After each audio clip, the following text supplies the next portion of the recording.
What I'll also add to that is a lot of people are saying it's only one game, but for me, it's not even about the Man United game, because you should have seen enough in the first game against Bournemouth. Like, he had him for 4 days.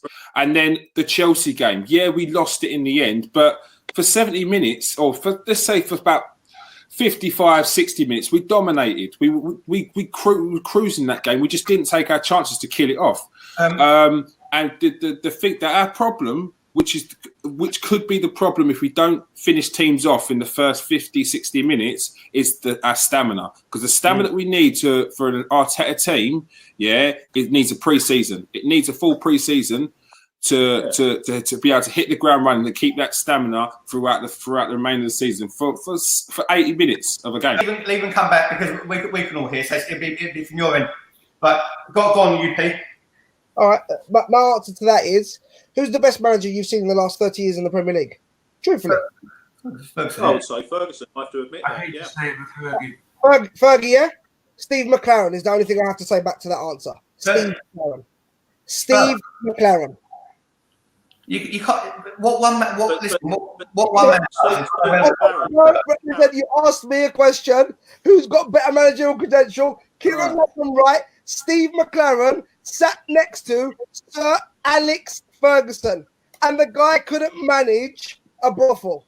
Well, first of all, Steve McLaren took Middlesbrough to one of the highest points they've been in the Premier League history. He also took Middlesbrough to a Europa League final, and that's the best they've ever been since that time. They peaked at that point. He also won the league with FC 20 in Holland, and they haven't done that since they've ever begun. So he's not that bad, and he was the England manager. So he's not half bad. I think probably being a bit overly harsh on Steve McLaren. But what I will say, oh, go on, Johnny. No, I was going to say one second. The other thing as well, UP, right? Steve McLaren went to Holland, and within 10 minutes you're speaking Dutch. So no, what I will say is about the difference. One notable difference in the lift that Ollie had compared to the lift that Arteta had.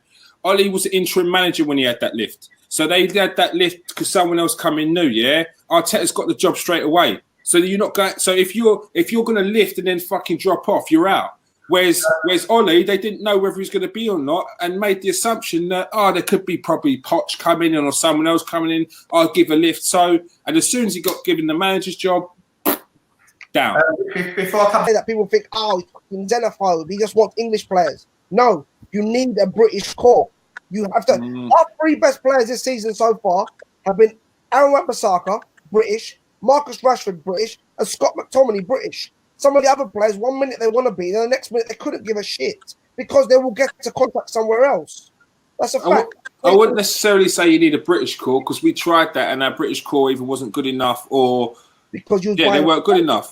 Because you're buying the garbage, and now the good British. No, but we weren't really buying the garbage because people like Aaron Ramsey at the time, Man United were after him. Jack Wilshere was regarded as one of the best youngsters in English football. Theo Walcott at the time. Chamberlain, they were all up-and-coming stars at Southampton. Do you know what I mean? So we weren't necessarily buying garbage. Better place to talk about Arsenal than anybody else Sky Sport. So good night. Now, what I will say about I don't know what Man United's philosophy is. It seems like they're going for more of a counter-attack football. But Arsenal want possession football again. They're working hard. They're pressing. They're working in threes. He's taking it back to basics. In the little training videos that I've seen, he's talking about passing the way you're facing. Even one of them, Lacazette, talks about, can I do flicks? It's like, no flicks. And it's about discipline with our team. It's about discipline with Arteta. Something we missed in the latter stages with Arsene Wenger.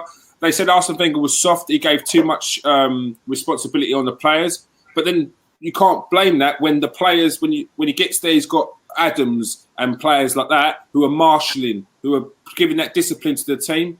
And then you carry that on with players that carry that on, are like Henry, Patrick Vieira. Once they left, it's no surprise that the discipline started to go at Arsenal. And you hear stories about when Campbell came back and he saw how players were acting around the squad, and he was shocked. Same with Lehmann, they were shocked. So the discipline started to go. So Arteta knows that the one thing that Arsenal need is discipline. And you got that from working with Pep, he gets that discipline, he brings that to Arsenal, and I think that will be the main thing that pushes us forward. As long as you can keep that consistency and you keep that consistent with discipline, then you'll be able to carry on the performance that we're doing now. That's why I think Koulibaly. I just want to address this idiot in the comments, yeah? All right? I'll even give you time to read out your stupid comment, bruv, right? Sonny, you pleb, right? Okay. I was looking for you after the United game. Ozil whipped it, and you didn't want to live stream anymore. Listen to you pleb, right? Okay. Listen to you. But what, 3-4 weeks ago, I I was talking about, I don't even think we're going to get top 6. Now we're talking about hopefully trying to push for top 4. So, which I don't think is going to happen. I don't think it's realistic. But like Simon was saying, there's no pressure on us. So that pressure is not a thing that should worry us at the moment. I don't think we're going to buy in January. We never do. I don't think people should get too excited about any of these names that keep coming out. Like, we need to start being real on these newspaper articles, because they're just there to sell papers. So don't get too excited on that. Umtiti might have been in the stadium the other day, but again, let's not start touching wood for that, mate, because when do we ever go out and buy top players in January? Aubameyang, a Sharvin, they're few and far between. So don't hold your breath on that. Wait for the summer. We're linked with Boateng today. Well, he's going to want 200,000 a week. He's 31. Yeah. His best days are probably behind him. Why would we sign somebody like that? I just don't understand it. I tweeted today. If we get Boateng, right? Obviously, because we want to be like Bayern Munich, we might go and get Carl Rummenigge as well and speak him up front for Aubameyang. What I will say to Coben, I feel like we need to move away from these obvious names when people say, "Oh, we want a centre back," and people say Koulibaly, people say Umtiti. Like that wasn't ever Arsenal, man. We wasn't. We used to find the player to make him world class, and then all of a sudden we were impatient because we didn't want to wait a couple of seasons for them to be that player. Now we want to buy these players that are already made that are going to cost us upwards of 100 million euros. It's not realistic, and we need to take our expectations down from that. We need to stop looking at FIFA, stop looking at Football Manager and thinking that they're the names we're going to sign, because it's not. It's not. Just because you don't know the player doesn't mean he's shit. Yeah, true. Excellent point, Kieran, right? Based on that, right? Everyone in the podcast. I'll take Richarlison, though. Sonny, a comment that I saw earlier on, it said from Audio Football Text Vision, yeah? He said, Kieran, I want to believe in you, but you were not Arteta, but were you not Arteta out on AFTV? What's changed your mind? I'd just like to say, just because I play for the football team, my words are my words. Nothing that AFTV say, I'm associated with. Yeah, so don't tar me with the same brush that you hear some people on AFTV. Because part of the reason why I come and do this now is because I don't agree with some of the comments on AFTV. So I want to put my point across myself. Yeah, which is the whole reason I stopped going on there. Yeah. And I've changed the channel. Yeah. So what I want to say is I've never been Arteta out. Like Terry, I was more than excited about Arteta coming in when all the names were going about. When Allegri was going about, for me, Arteta was the one that was exciting me the most. Don't even ask me why. I just wanted that guy in. So I've never been Arteta out. And even when Emery came in, I didn't fancy Emery. I was never Emery out. I'm not like that, yeah? So my mind hasn't changed. So Matt, you want to check me out? Check out my...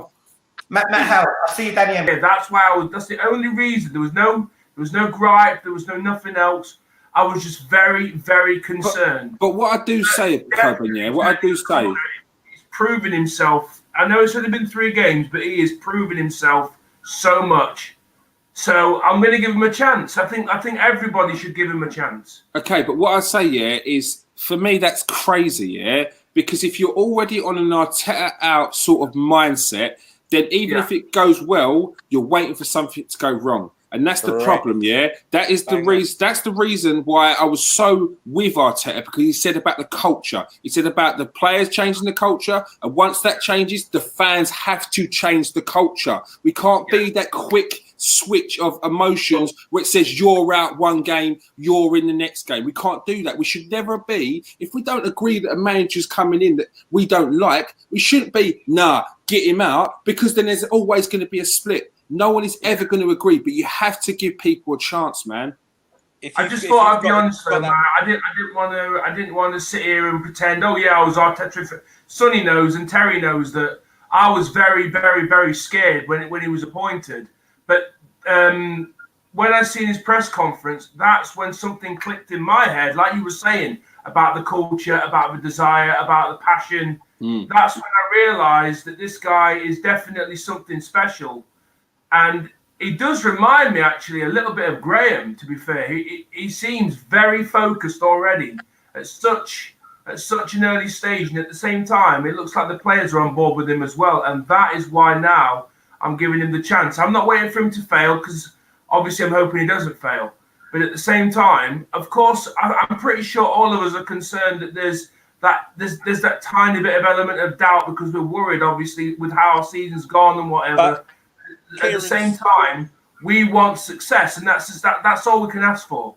Thing is, well, Kieran's ethos on it all is spot on. It's like me. Arteta wasn't my first choice, but he went there. I'm behind him 100% away. You have to support your club's manager. Yeah. It doesn't matter who goes in there. He is now your man to try and help you and your club. Yeah. You have to support these people, not you personally, but people that advertise. When they were seeing on social media Arteta out, to me, you ain't fans. You're just fickle. You're I didn't take part in that, man. But I didn't take part in that. Go on. How many new managers on their first job have you been that impressed with what they've said in the first 2 or 3 weeks in the job? The bloke looks like he's been doing it for 15 years. He came in, he had a game plan on day one. He's been totally transparent. And it looks like he's got straight into the players' heads, and they've bought into his philosophy. Now, time will tell, but I can't remember anyone being that impressive in the first 2 or 3 weeks of management. Because he laid it on the line. He said, if you are not in my philosophy, if you are not with it, you're out. Simple as. And people want that structure. People want that discipline. They want that structure, because they don't want to put in the effort and see Joe Bloggs down the road not doing the same thing. I'm pretty sure that when Emery got appointed, the club said that he had a massive dossier on every single player at the club, and he'd identified ways to improve every single within that team, what he'd seen. Now, obviously, that didn't happen, and something's gone totally wrong. Now, whether or not he was just managing in the wrong, he's obviously won stuff in the past. He's not a total mug, is he? But the Premier League clearly wasn't for him. And at some stage, the players at Arsenal, and wrongly, you would have to say, have sent me down to, oh, this is not for us. Let's just carry on as we are, and he'll get the boot. And that's what happened. You know what, Kieran, just before you make your point, bro, sorry to That's right. Right. Speaking about the Arsenal players, Daniel Tools, right? You can't have a player kicking his gloves, right? Sanchez done that, but at least with Sanchez was a winner, so we allowed him. Yeah, right. You know, Ozil shouldn't have been allowed to do that. When he ain't done nothing. When he ain't done nothing for years. Yeah, you know, Granit Xhaka telling the fans to f off, should never be playing for the club again. Right. The thing is, I said it the other day. Mikel Arteta's press conference when he first came in, right? If anyone was doubting Mikel Arteta, there's a few speeches in my lifetime was had an impact with me, right? One of them was Winston Churchill, right? Weren't really in my lifetime, but Winston Churchill, Martin Luther King, right? Rocky Balboa in Rocky 4. What would be son? Because that's what quitters doing, it ain't you. If I can change, you can change. We can all change. Right? I know that off my heart, Sonny. And Mikel Arteta, Terry Davis, I'm a gooner, said it gave him goose pimples. Terry Davis hasn't had goose pimples since he lost his virginity.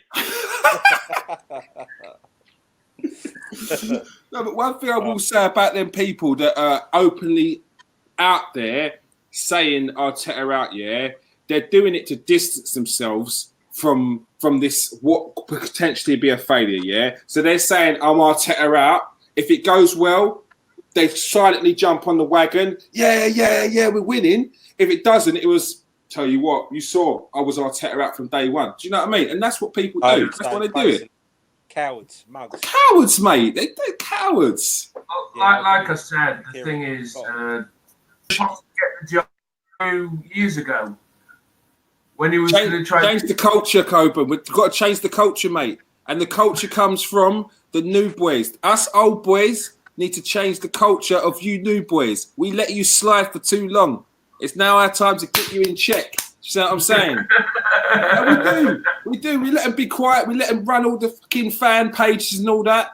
Now we're on here to get him in line and crack the whip.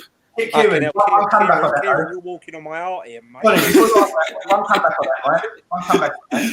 I've always had a problem with fans like Johnny and fans like Simon, right? Because obviously they're back managers to the hilt, right? For whatever reason, right? But I'd rather have a fan like Johnny and Simon than the new age fan who support players, not the club, right? Because the Arsenal fans nowadays, they support players. They don't support the football club, they support players, right? So give me a fan like Johnny and Simon who would die for the club any day over the new age fans. Thank you, but on top of that, Sonny, on top of that, yeah, you did say one thing a couple of minutes ago about Sanchez, where you said you let him get away with that because he put in the effort. We should never have let him get away with that, because once he knew he could get away with that, he took the piss with it. He took the piss and he started play acting every opportunity he can get to make it known that he wasn't happy with a performance. I'm not happy with the performance. Look what they've done. Oh, yeah, head down, walk off. Oh, Sanchez, you're the man. Fuck Sanchez. And that's what pissed me off. Kieran, on the comeback with that, right? One, Sanchez, Arsenal have always tried to do things with a bit of class, right? And we've lost that. Hopefully we gain it back again. Go on, Johnny. Sorry, Paul Ayres, he commented about 10 minutes ago and he said, give us a shout out and can I tell him where Arsenal finish in the league? Yes, I can, Paul. I think Arsenal will win the title because we're the best fucking club in the world. So, yeah. Back on what Sonny was saying about class, I totally agree. I feel like Arsenal did our things in our own way, yeah, and we were a classy club, but we massively lost that. And I think the biggest step we've done in years in getting that class back was getting Arteta. It was a risky move, but down to his speech, down to the things that he said, the ethos of the club that he wants to change from top to bottom, that was the right direction. And if you can get other people thinking on that mentality, then I think we'll go very far. Well said. On the whole, does it mean anything to you? Answer that while I let the dog out. Yeah, me personally, I think we disrespected the FA Cup for many years because we won it, and when we won it, people were saying things like "fuck the FA Cup" and this and that. Yet for years we were calling out for top four. Is it good enough? We need to win trophies. We got top four in the trophy, and then we're saying the FA Cup wasn't good enough. But for me, winning trophies is what we want to do. There's only four that we can go for, and there's in them four there's about 150, 200 teams. So we win one of them, I'm happy.